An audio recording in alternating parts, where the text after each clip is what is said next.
पश्चिमी हिमालय 500 किलोमीटर तक फैला यह क्षेत्र, जो ऊंचे पहाड़ों, गहरी घाटियों और हरियाली से भरपूर है।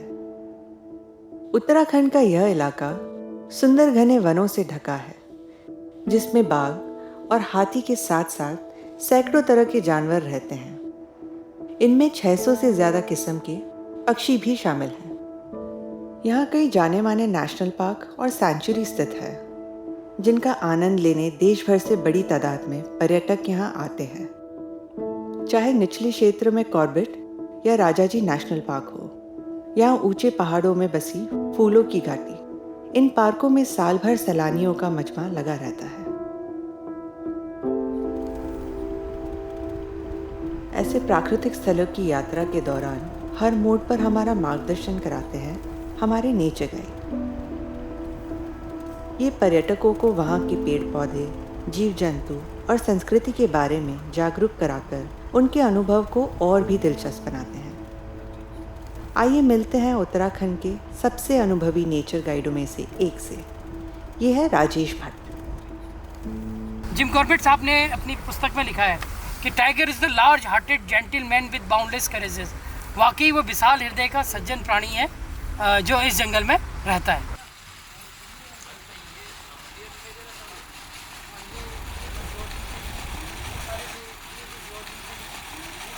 जंगल के अपने कोई प्रोटोकॉल्स होते हैं, ठीक है। अगर जब तक हम उन प्रोटोकॉल्स को नहीं तोड़ते तो तब तक जंगल बहुत सुरक्षित है। दूसरी चीज़ क्या है कि डरने की कोई बात नहीं है। डर वहाँ होता है जहाँ समझ नहीं होती है और जहाँ रिस्पेक्ट नहीं होती। एनिमल्स बहुत अच्छी तरीके से अपने आप को छुपा लेते हैं। ये देखिए कितने अच्छे से कंदराएँ बनी हैं, झुरमुट से बने हैं। इनके अंदर आसानी से एनिमल अपने आप को कैमोफ्लेज कर लेते हैं।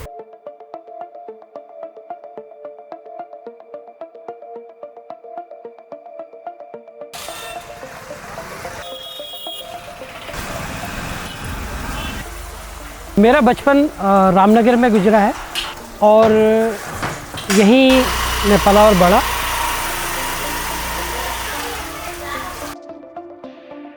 रामनगर का लगभग 60% हिस्सा जो है वो सराउंडिंग है उसकी, फॉरेस्ट की, जंगलों की।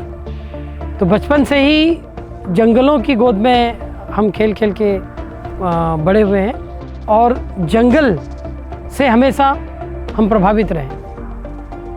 स्कूल जाते समय हम जाते थे स्कूल, तो हमारे जंगल के रास्ते से स्कूल था, जिसमें गाय बगाए हम जो हैं डियर और कई बार हमने बड़े एनिमल्स को भी बचपन में देख लिया था, जैसे टाइगर और एलिफेंट्स को। जंगल में ही पलने और बढ़ने की जो विधा थी, उसी से हमें प्रेरणा मिली प्रकृति को बहुत नज़दीक से जानने की। जैसे कोयल बोलती थी तो हम, जैसे उधर से कोयल बोली तो हमने भी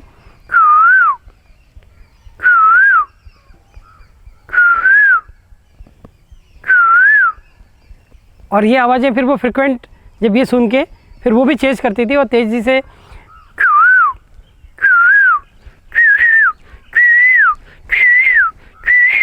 इस तरीके से वो जो है हमें चेंज करती थी, तो हमें वो अच्छा लगता था।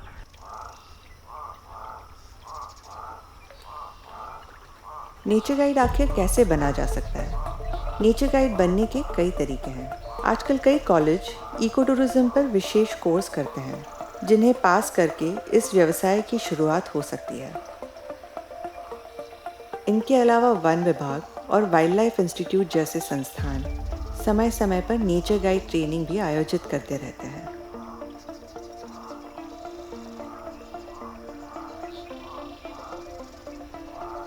उत्तराखंड अपनी प्राकृतिक विरासत के लिए जाना जाता है। यहाँ की धरती के आधे से भी ज़्यादा हिस्से पर सुंदर घने जंगल हैं, जिनमें 6 नेशनल पार्क भी शामिल हैं। इसीलिए यह पहाड़ी राज्य इको टूरिज्म के लिए बहुत ही अनुकूल है।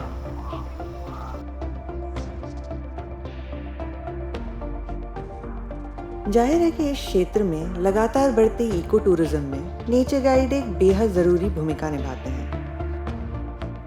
वे सैलानियों को कुदरत के रहस्यों से रूबरू कराते हैं और उन्हें हमारी प्राकृतिक धरोहर के बारे में जागरूक बनाने में मदद करते हैं।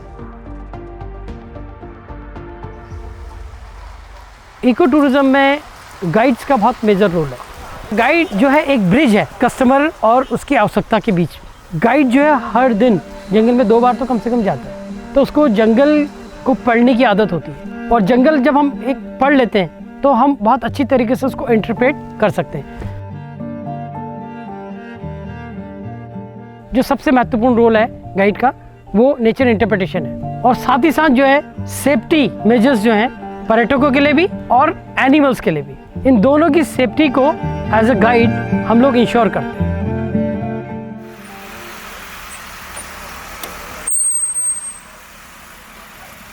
हम आंखें हैं विभाग की, हम कान हैं विभाग के।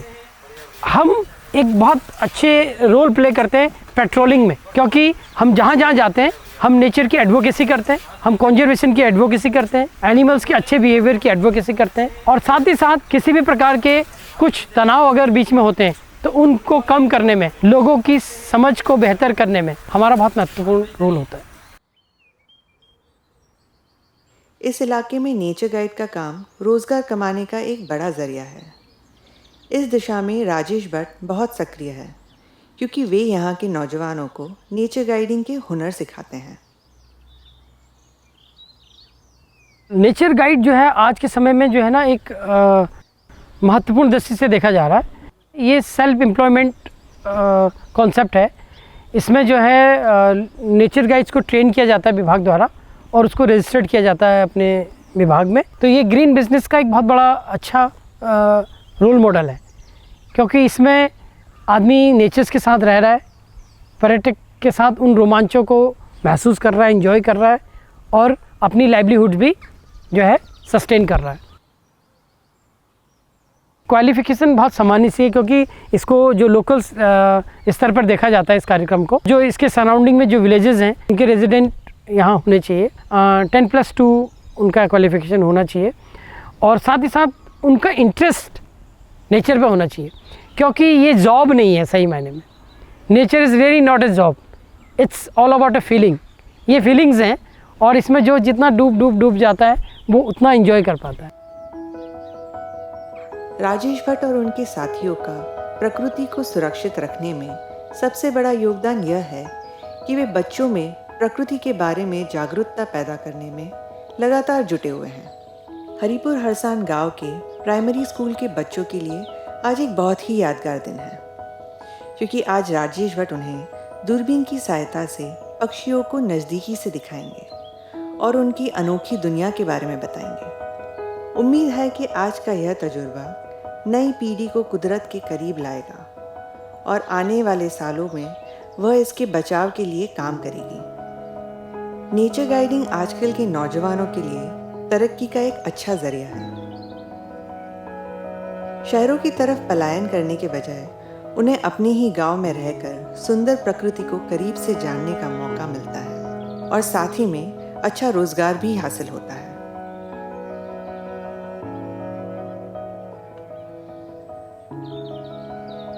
जंगल की किताब का कोई अंत नहीं है। The book of nature it has no end as it has an beginning. कोई भी चैप्टर खोल के देख सकते हैं, और हर एक चैप्टर में एक रोमांच है। हर पल जो है एक नया एक्सपीरियंस होता है। आदमियों से भी ज़्यादा आदमियत और इंसानियत अगर है तो वो जो है वन्य जीवों पे है, जिनको हम बेशक जानवर कहते हैं, लेकिन मुझे लगता है कि उनके अंदर ज़्यादा इंसानियत है। आजकल जहाँ ज़्यादातर लोग प्रकृति को दरकिनार कर अंधाधुंध पैसों की होड़ में फंसे हैं, वहाँ राजेश भट्ट जैसे नेचर गाइड हमें कुदरत के हैरत अंगेज अयामों को दिखाने के लिए कड़ी मेहनत कर रहे हैं। देखा जाए तो ये नेचर गाइड ही इस सुंदर धरती के असली रक्षक है, और प्रकृति के बचाव की दिशा में उम्मीद की एक किरण भी।